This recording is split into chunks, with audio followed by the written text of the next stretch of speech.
everybody for joining us tonight. I appreciate everybody being here. My name is Jack Jesus. I'm the CEO of Nice Plus and Able Ride.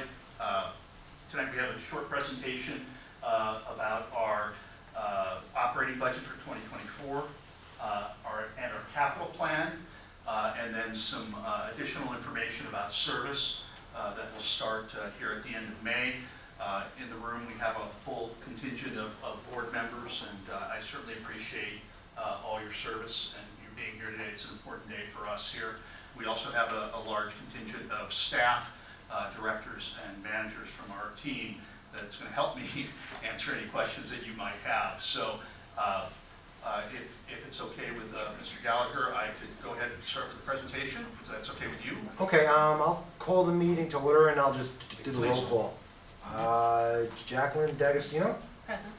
Dawn Falco. Present. Livia Rosario. Present. Jean Dorso. Present.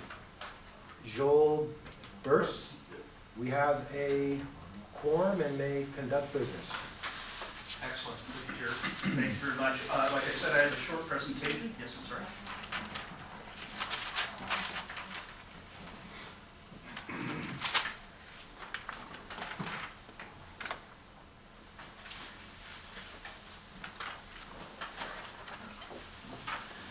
Short presentation, and at the end of the presentation, I'll certainly be available to take questions or comments from the board, and then we'll move on with a couple of resolutions that we need for the FTA approval process. So, again, we're going to talk about the 2024 operating budget, capital plan review, our Q1 scorecard, and our service updates. I did print a copy for the board in case they need to see things a little clearer than what I have printed up here. The 2024 operating budget and capital plan. So some good news from Albany. We saw about almost a 6% increase in state operating assistance funding, which ensures that we will be able to continue to operate at the current level we are and actually add some service. So that's great news for everyone. In 2023, here's how our revenue hours break out for the year. So in 2023, in paratransit, we offered 216,000 hours of service on the paratransit side. This year, we're projecting to offer 255 hours. That's an 18% increase. Why so large? Because this year we had to extend our service across the border into Queens and into Suffolk. In previous years, we did not have to do that. The FTA is requiring us to do that, and that's why you see the extra hours there in paratransit. On the fixed route side, last year we offered or performed just over 900,000 hours of service. This year, I'm happy to report we are planning 922 hours, about a 2.5% increase. 2.5% doesn't sound like a lot, but 20,000 hours extra does actually translate into a lot of hours. So we'll see that in a second. This is the way the operating budget, the funding comes out this year. New York State operating assistance from our state government, $118 million this year, by far the biggest part of our state funding pie. So you can see it's 71% of our funding comes from the state. That was almost a 6% increase. So we are very fortunate to have our state senators and assembly people and the governor behind public transit. The Nassau County required state match, $2.5 million. The next two lines are FTA assistance that's still left over from COVID, that still continues to help us. So that comes out to about $13 million. Passenger revenue is up and continues to project up. We're going to talk about that in a minute at $33 million, almost $32 million, I'm sorry, $32,200,000. Quite a significant portion of our budget. The biggest secondary item in there, 19% fares. Nationally, fare recovery is quite a bit less than that as a percentage. Usually fare recovery is about half of that. So again, we're running a very efficient system. And then non-user revenue, that's basically advertising and some leaseholds that we hold, just under, $700 or $720,000 it comes out to. So again, we have two separate types of billing rates that we bill the county. There's a fixed rate and a variable rate. The fixed rate is for assets such as the building here, for example, building maintenance, Rosa Parks, things like that. So as you see it in 2023, it's $4.1 million, and in, whoops, I'm sorry. 2023 is $4.1 million. We're projecting it's going to be about 4.7, and I'll get into why that increases in a little while. On the rate side of things, though, on the fixed route side, you really don't see much movement there. It's about $102. Last year it was $101.85, so there's not a significant change there. On the paratransit rate, there's a $50, last year was $58 an hour, this year is $62. That is a little bit of a bigger jump than normal. And again, the difference here is all the service we have to go all the way into Queens to deliver. So our paratransit vehicles now are traveling all the way to Jamaica, Flushing, Far Rockaway to deliver service. That's a long, for those of us in transit, that's a long deadhead one way, right? Very, very inefficient, and unfortunately it means a higher rate. But that is a mandated service that we had to provide. So the detail, I've gone over this for quite a few years now, so let's go through the detail on this so we can kind of see how things lay out. Operator wages jump a little bit, as you can see there. That's because we have a new labor contract both on the paratransit and fixed route side, and it reflects that in the wages for the year. Maintenance wages and everything else also reflects the same type of increase. It's not as big of an impact because it's a much smaller footprint in the total employee base. Other wages, administration, and things like that, you can see took a little bit of a jump there too. We're adding some other positions to continue to fuel growth. Benefits were pretty flat, so pretty happy about the way that lined up. Services jumped as secondary services. We added on to some subcontractors on the paratransit side to help us achieve some of these longer deadheads. So that added some costing there. Fuel pricing, as opposed to 2023, we took some advantage of fuel actually dropped as we locked it in, so we took some advantage of that, which was good. Parts and repairs are basically flat. Materials and supplies are basically flat. Marketing, legal, flat. Utilities took quite a bit of a decrease, and again, we took some opportunities to lock some rates in there, so we were able to take advantage of that. Very good. Casualty and liability is our biggest one item jump, and that is claims that we pay out every year, unfortunately, on accidents, especially passenger injuries. These are projected numbers. They're not actual numbers. These are accruals that we have to reserve for potential future issues. Unfortunately, this is a national issue. It's a county issue. It's a transit issue, and it's across the board, unfortunately. Depreciation, we can talk a little bit about that. It did increase a little bit because there's some fixed assets that we brought on this last year, so there's accrued depreciation over time. Corporate overhead, what we pay our corporate team to help us run payroll and safety programs and things like that, it jumped, but as a percentage, it's the same number. So that number is just based on the revenue projection. So that number grows as a number, but not as a percentage.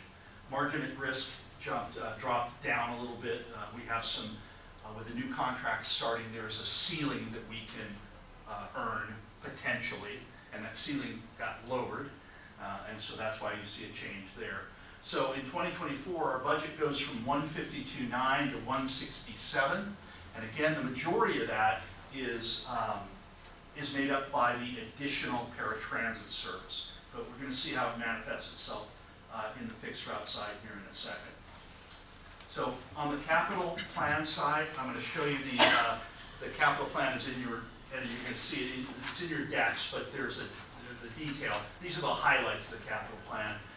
The interior renovation of Rosa Parks, we're doing all new surfaces on the interior, all new doors, ADA, air conditioning curtains, a lot of different interior work there. That's the last phase. It will be done probably in the spring of next year. Battery electric bus charging stations, the secondary charging station here on the back side of this property. We have 15 new paratransit vehicles coming in.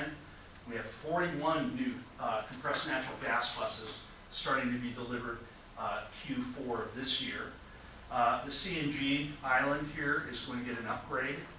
The island has never been upgraded since it was installed. So the island will have an upgrade including digital monitors to track mileage and bus refueling. So that'll be a big upgrade for us. On the maintenance side of things, there's an exhaust system that needs to be completely rebuilt, and methane detectors have to be rebuilt. Digital bus signage out on the street. We have one right here, and there's 5 others in the field. It's a digital sign and a bus stop, and passengers can look at the sign, and it tells you actual bus arrival, predicted bus arrival. We're going to expand that program a little bit, and then happily, because I've been asked about this for 5 years now, Omni implementation, and that's a big, big project. That means every bus will have scanners and readers and new fare boxes, and that's an expensive, very expensive ordeal, but we have some very, very good people managing that project. So currently right now, all 6 electric buses are in the field. They're being piloted in limited service. And as I mentioned, the charging station on the backside of this property, nearing completion, still has some work to do, but going on. And again, we've made a lot of progress with the MTA on getting the Omni rollout. The next 2 pages are the detail. So I've given you the detail in your decks. I highlighted all the important things offside, so I'm not going to go into this and read the eye chart here because it's kind of laborious, but certainly something to look at. Page 2 of it.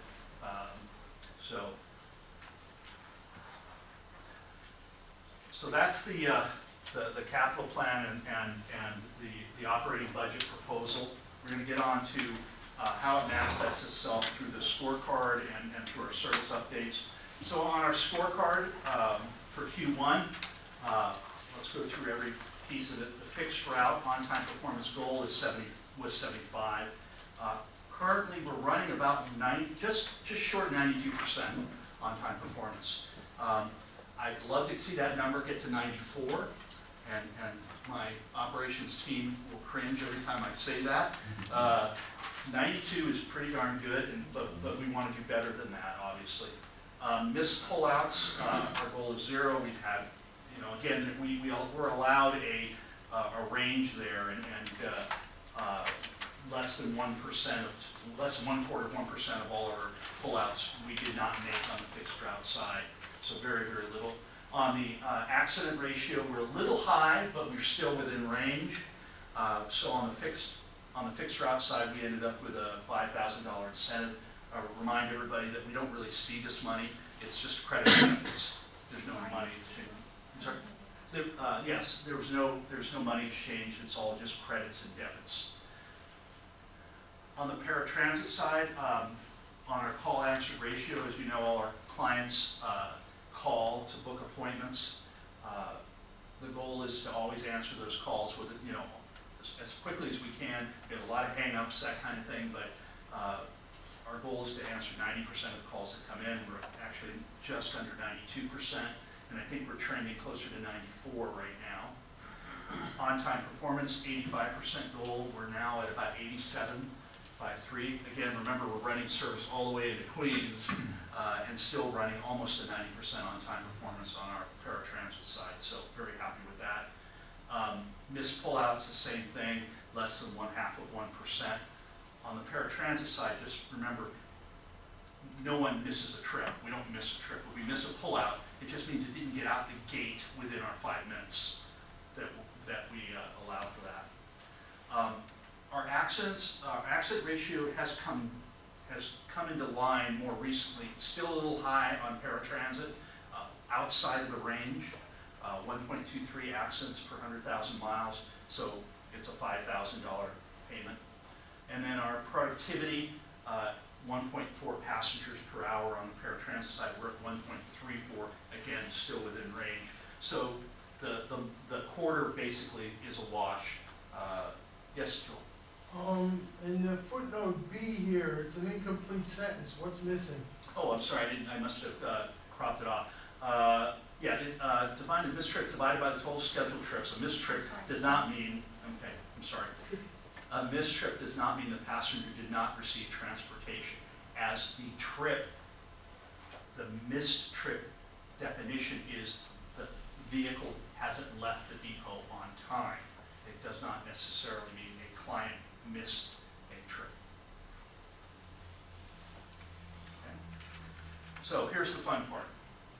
How does that additional funding translate to service? And I will tell you right now, we are running about 91% back to previous service level, previous ridership levels pre-COVID, which is great.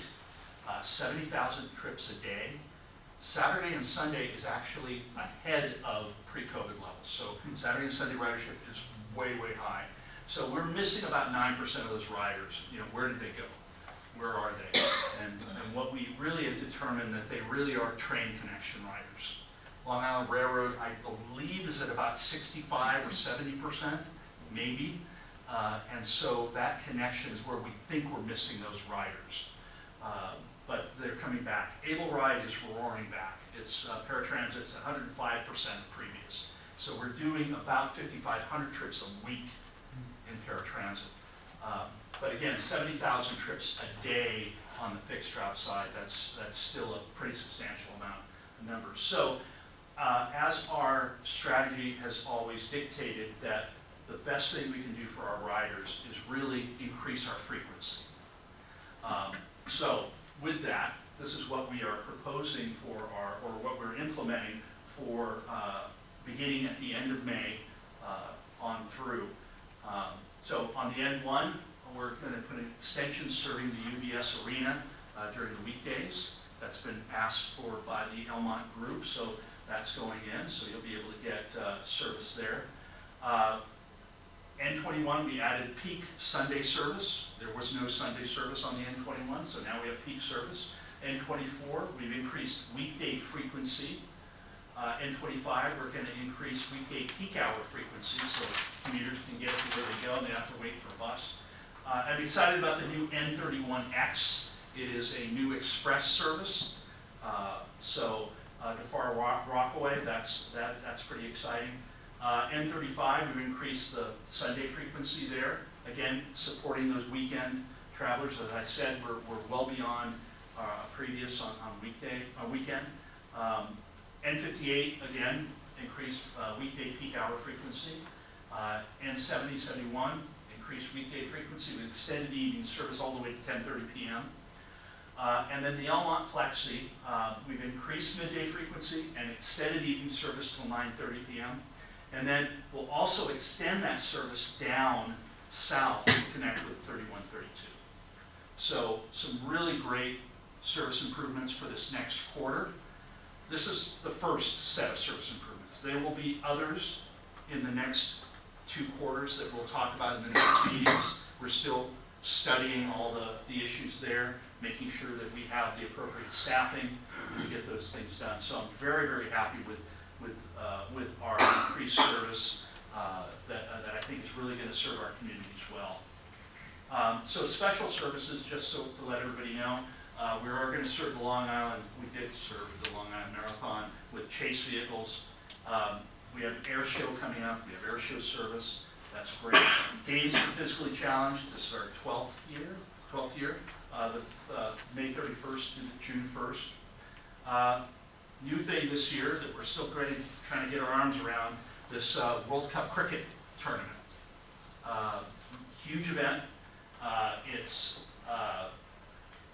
It's the 1st through the 12th. They're expecting roughly 25 to 30,000 people a day at the new stadium they built over in Eisenhower. We're working with Long Island Railroad. We'll be running shuttles between Westbury and Eisenhower Park, serving every one of those games. So that's obviously a huge strain on our operation, but we've got our ops team here, and they're going to get it done. So that's great. Eisenhower Park, obviously the concert service, we'll find out more about that once they have that scheduled. And then we're going to start Jones Beach concert service, and then the NNE, Jones Beach service in general. So a lot of special services that we run beyond the schedule. Again, part of what we do.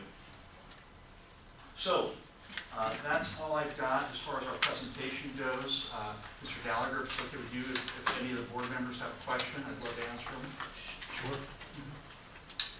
Yes, Mr. Rosari. How you doing? I saw about the accidents, and like you said, I'm aware of those long deadheads, which I could see could frequent into more, I mean, I'm not projecting, but it's a lot of strain on the drivers. Is there an upgrade in training still, or is the training the same, or how frequently is the training? Yeah, so good point. Todd Cheever, our Director of Training and Safety is here, and Todd will correct me if I misspeak here. So we did extend our onboard training, number one.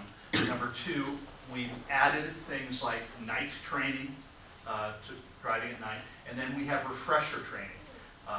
And we've beefed up refresher training and used some new techniques to keep that ahead of time. On top of that, we've started broadcasting short, what we call safety minutes. It's a little video, it's a 1-minute video that we actually created through AI, and it goes to every driver every Friday.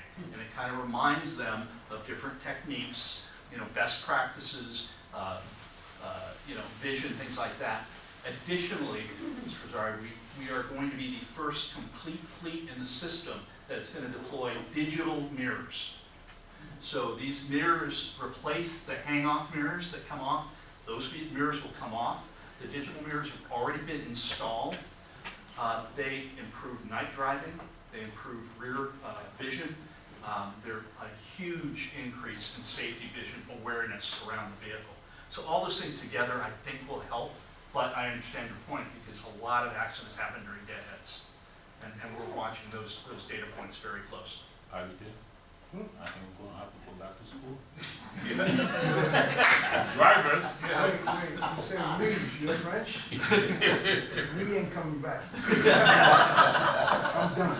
I just I'm don't done help too. as much as I know. I'm done. Any Yeah. other questions? Yes, Ms. Paul. I just had a question. You stated that the extended service to Queens and Suffolk was mandated, and I'm just wondering, was that mandated by the state as part, in exchange for the amount of STOA funding that was provided, or? how No, did that was come mandated about? by the federal government, by the Okay. FTA. FDA. And they ruled during our last review that our paratransit service did not match our fixed route service. So we were forcing our paratransit customers to transfer onto a New York City accessoride bus and take that bus. And that was an arrangement that had been here for 25 years. And last year, they decided that that was not appropriate. And so we quickly, well, not quickly, it took us a little while, but we quickly implemented a program on how to get that into compliance. Okay. And is that something the FDA will decide annually, or is this permanent? It's permanent for as far as we know. Right. So, we've never received a finding on any of our FTA reviews. That was our first. And so we believe that's the way we'll have to operate as we go forward. We don't know what demand is going to peak out at, and that's what we don't understand. So we have to plan for a big demand. It does put a strain on our operation, but it is something we're completely in compliance with and gotten pretty good reviews on. Anybody else before I start my dissertation? Yeah, if I can keep going too. Go ahead. Go We're ahead. saving you for last, is that what we're doing? large jump in the casualty and liability. Who is NICE's carrier? Do you have, So are we there are- multiple carriers? Or? So Transdev, our parent company, is self-insured, and that's the majority of our coverage. So that does put a strain on the operation. Because we're a private company, we can't easily access New York State group funding or group coverage. Yeah, we are now working toward that. In the past, our costs were in line with New York State group funding. Now they are higher. It's going to take us a little while to get, hopefully we get acknowledged as an agency and not a private company, because we're providing agency service. So Is that a process that's in the works? that's a process that we're currently exploring. I can't even say it's quite in the works yet, Okay. because there's a lot of issues legally on how we get there. So we're trying to figure it out. Sure. Yeah. Okay. Only because that would help a lot with, better premiums and policies Yes. and. Yeah. So you're kind of stuck right now with. Yeah, that. exactly. Okay, thank you for clarifying that. I know, Joel, I know. No problem, No. I'm, All right, I'm that's it glad- for now, but I I'm glad- reserve my right to ask additional questions once Joel's no, completed. I'm just glad that other than me is asking questions. I always have questions. No, but I'm saying So that, can I ask another question? absolutely. As to these extra routes that we got and all that, I don't know if I missed it, but what's the projection on manpower? How are you gonna resolve that? That's So- all workers. So luckily, we have Hope Smith here. Hope is one of our senior directors in planning and scheduling. They've been very creative on the way that we have worked the additional service With the in, current manpower? with slightly higher, and Diane Iolenti, our HR director here, will tell you, she is working her tail off to try to get drivers in. But for as much new service we have in there, it doesn't reflect as much in the manpower needs. Because again, what we've done is really looked at adding frequency, and especially weekends, which doesn't put a strain on our peak driver requirement in AM Monday through Friday as much. It does, but not as much as it could. That's a Because great I was question. gonna suggest that. Right. Since he volunteered. Right. Right. Oh, no, we've got him down for a shift. He's driving the bus back over. No problem, anytime, anytime. All right, thank you for your answer. Right. Thank you. Okay, my turn. First question I have for you is why was the jump so big in the depreciation category? Well, I can tell you. Let me get my list out, and I can give you kind of an understanding of that. So, here I am. Okay. So, on the depreciation side, again, some assets purchased, video mirrors. We put aside depreciation holdbacks for all the equipment needed for the video mirrors and for the Omni Farebox starting. So all that in there, plus all the new vehicles coming in, will all be part of that. But that creates a greater depreciation dollar. It does. Okay.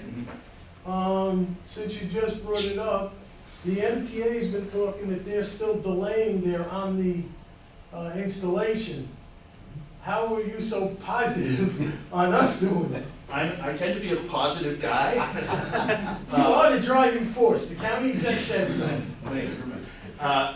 Well, based upon where we were a year ago with our negotiations with the MTA and where we are now, that's where I'm feeling like we're coming along.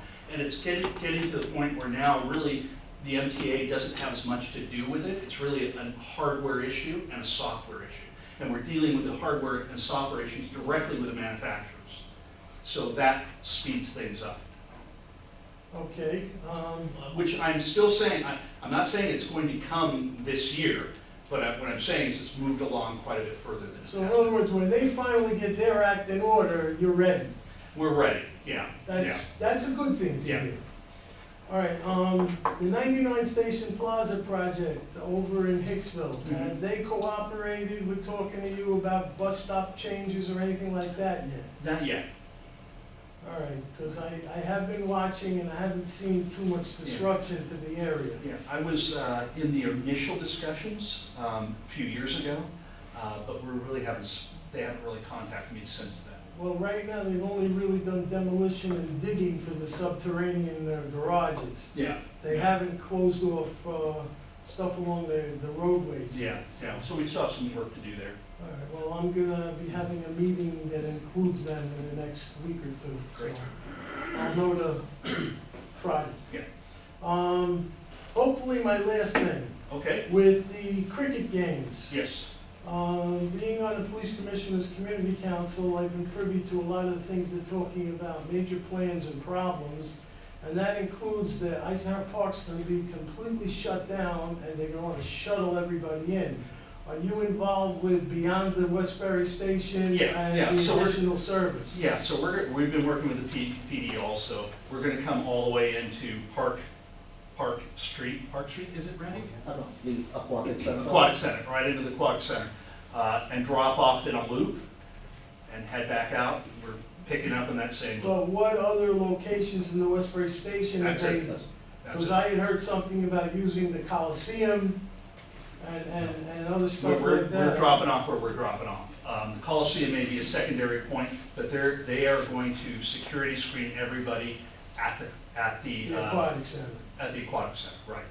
So you're gonna park wherever you park. If you drive in, you can park at the Coliseum, or you can park at the Museum Row. They'll have a private company parking shuttles to the Aquatic Oh, Center. so it won't be nice shuttles, it'll be No. private? It'll be a private shuttle. We're not participating in that, so. Okay, I thought it would be something sort of like when you do emergency Long Island Railroad service. Yeah, no, so that's what we're doing though, that we've got 15 buses basically doing, shuttle work back and forth from Westbury to the Aquatic Center, so. Well, and that, part of the problem with the discussion was in the morning, they'll be starting right at the tail end or after rush hour, but in the afternoon when the game's released, it's gonna be the height of rush hour. Yeah. So you might need more buses than that to move those thousands of people at the end of the day.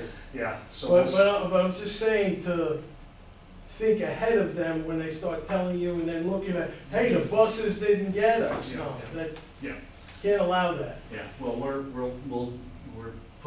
we've got our plans in place, so, and we're working with PD and, we'll see how it all works out. So I'm confident that we'll have a smooth Okay. operating. All right, great. I'll stop now, gang. So, Mr. Gallagher, if it's okay with you, if you can ask for a vote on the operating budget and then a separate vote on the capital program. All right, will someone make a motion for the approval of the 2024 operating budget? So moved. Who's gonna second it? I'll second. So carried. And another motion to approve the 2024 capital program, So moved. and it carries. Did they vote? Thank you, Chief. Don't they have to vote or no? They just. All those in favor? So carried. Any opposed? No. So that concludes what I have, Mr. Gallagher, for today. I know we want to hear from our writers if there's any concerns or questions. That's okay with you? Sure. Yep. Steve, yes? Everybody else, I know Joe knows, but remember to state your name and affiliation, et cetera. And Joe Dawn will be her usual timer, she's the efficient one at that. Okay, Joe Tracivia, Levittown, Can you explain it? Torcivia. Now, I remain overall satisfied with the system. More recently, NICE has done a great job in providing the most service within reason, especially with early morning and later evening services, versus when I first began attending these meetings with nothing but a long list of valid criticisms. I especially appreciate the consideration you've given to some of my suggestions in the past. So thank you to Jack, and thank you for everyone on the staff. But there's always something, isn't there? Combining the N48-49 paper schedule with the N54-55 just makes it all the more clear that unlike the 54 and 55, which are largely parallel, the 48 and 49 should be considered to be two completely separate and independent routes and scheduled accordingly. The 54 and 55 are true parallel routes with only a slight separation in the Seaford-Massapequa area. The 48 and 49 are widely separated on their northbound legs with only the commonality of Front Street. I don't have an actual mileage breakdown, but the period of trip separation is much longer and wider for the 48 and 49 than the 54 and 55. The distance of the distance of the separation for the 48 and 49 between Carmen Avenue and Newbridge Road is closer to that of the 22 Hillside Avenue and 24 Jericho Turnpike. I have walked both for reasons unrelated to bus transportation than the distance of the separation between the 54 and 55. That's just my own evidence based on walking. Yet, despite the commonality of Roosevelt Field, Mineola, and Jamaica, the 22 and 24 are scheduled independently of one another, as they should be. And so should the 49, having its own independent hourly schedule on weekdays and weekends, with no periods of 90 minutes without service due to its linking with the 48, especially on Saturdays. Reasonable? Of lesser concern, but anyway noted, the trend toward shortening or splitting apart various routes. First, the N20 at Great Neck, making my regular trips to Flushing more difficult and inconvenient, having to wait for 3 buses rather than 2. Then it was the 22 and 24, reducing the latter, the 24, to a shuttle between Hicksville and Roosevelt Field, as it was back in 1970 when it carried few riders. Now the 71 is also reduced to a shuttle. And despite any free transfers that Mr. may be Presidio, given, I'm so sorry, Um, it's gone beyond time. Would you be willing to submit the remainder of your commentary to? I have one more sentence. May I finish it? Sure, you're gonna let me finish it. Thank you. Jack wants to hear it. Now the N71 is reduced to a shuttle. Despite any free transfers, 1-seat trips are better than 2 or 3. And thank you very much. Yes, ma'am. My name is Alicia Simpkins, I'm from Franklin Square. I just wanted to know if I'm gonna be able to get, the disabled MetroCard from the Nice Bus System, because previously I've gotten it from the city, and they gave me the last one, because you know, they had switched completely over to Omni. Yeah. So when this MetroCard expires, I have to be able to get another MetroCard. And will I be able to get, if they switch over to Omni, will I be able to get a half-fare Omni card? Yes, so I believe the MTA, and I'm gonna speak completely off the cuff here, and I'm not 100% sure, Erica can help me on this. I believe the MTA has realized their shortcoming in not bridging that gap between the disability card and Omni, not being able to get an Omni card, and they've extended that, this is your last card, that philosophy. I can't speak for sure on that, but certainly if you would please leave your name and phone number with Erica or myself, we'll check on that for you and let you know. Once Omni comes into our system, I would hope that the MTA has all that figured out. Currently, it's not, but that's what my hope is. So, but that's a great point. This expires September 30th, 2025. Okay, so I hope, let's all keep our fingers crossed that they have all that solution in place, but good point. They're going to continue to issue them until everyone, the conversion to Omni is complete. They wrote me a letter, they said that this might very well be the last card we're sending you. And and now I have to pay full fare when I go to the city, because I have to use my credit card, it doesn't connect anymore with the Metro So card. leave me your phone number and we'll talk about it. Just to interject here, I got the same letter. My card expires at the end of July in '26. So they are not projecting, rejecting my card before that time. Yeah. Okay, I just pulled it out to look at it, but I also happen to have an Able Ride card also, just fortunately never needed. It's a great question. Anyone else from the public want to? Yes, sir. My name is Matthew Hirsch. I'm from Great Neck. First, I would like to show my appreciation for Nice Bus implementing the 2 suggestions I put out the last time I was here. One of which was the shuttle bus for people who don't own a car and rely on the bus as a primary mode of transportation, but still would like to attend these meetings. Finally, do any routes justify double-decker buses? Thank you. We really are not a double-decker fan, to be honest with you. What we find, and I know lots of other systems, in Las Vegas specifically, they run double-decker buses. What ends up happening is the bottom is underutilized because they have to build the top out to hold passengers, and there's a stairwell, so the bottom holds a lot less people. I would prefer, and we do have them, is the articulated buses. What about I'm sorry, wait, they have what was that? The articulated buses, yeah. Sorry. What about bi-articulated? We're not quite there yet. I don't think our streets can handle those, but we will continue to look, and my hope is that soon we'll have another purchase of articulated buses, and we'll get those on the N1, probably N4 will be the next route they'll have those. Any other questions? I don't know. Yes, sir. Alexander from Farmingdale. Let's just split 2 letters, hotel bus.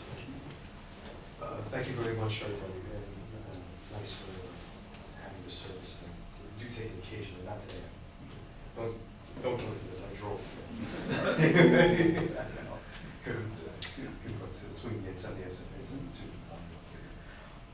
So for the bus service for the World Cup cricket, which is what rolling stock you use it to? I'm sorry? What's the rolling stock that you are using to get from West Bay? Yeah, so currently we have a plan of using 14 fixed route 40-foot buses, potentially inserting some of the articulated buses in there, and at least 2 paratransit shuttle vehicles. That's our current plan. We have restrictions on where we can park them over at Westbury, and how many people we can load at once. But we're working with the railroad station to make sure that is a smooth transition from train to bus to Aquatic Center and then back. And just to know, for these particular special event buses, do you only allow front door boarding?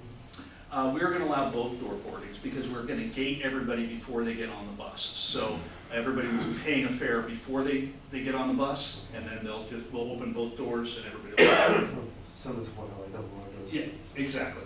So, thank you. Certainly. No other questions? Mr. Gallagher? I think next on the agenda is to approve the Q1 scorecard. Yep. So, Do I have a motion?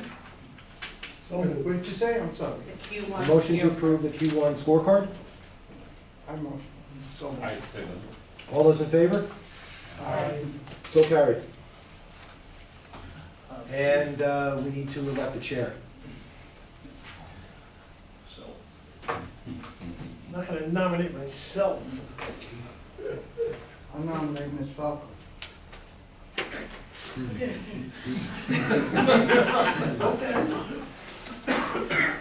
Anybody want a second? I second it. All those in favor? For Ms. Falco? Yes.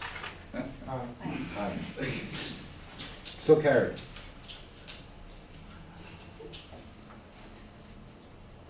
Congratulations, Mr. Oh, Alcala.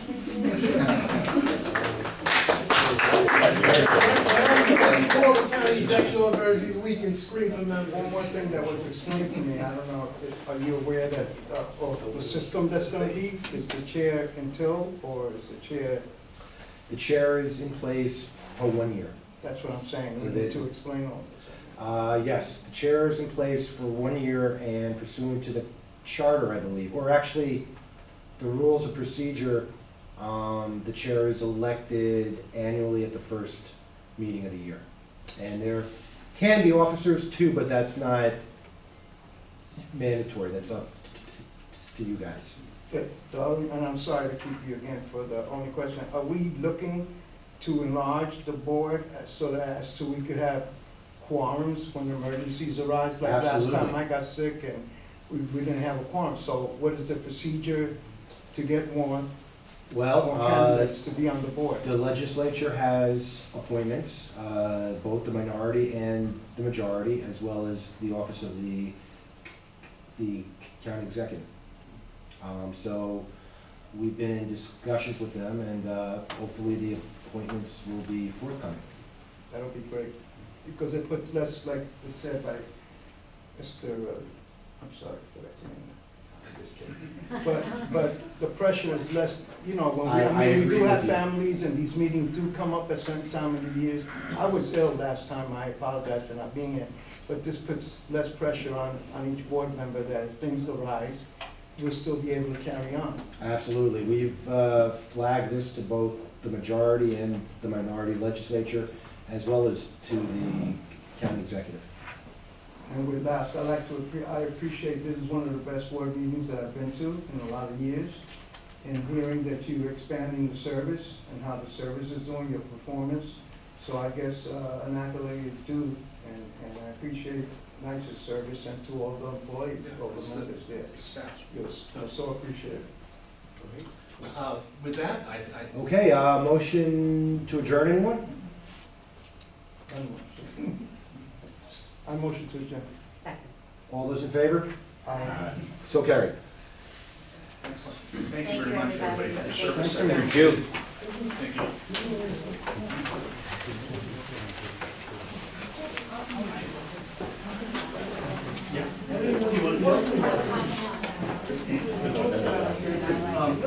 Take care, Bess. Okay, thank you. You too, Greg. Good to see you again. Yeah. And welcome aboard, too. Yeah. Thanks.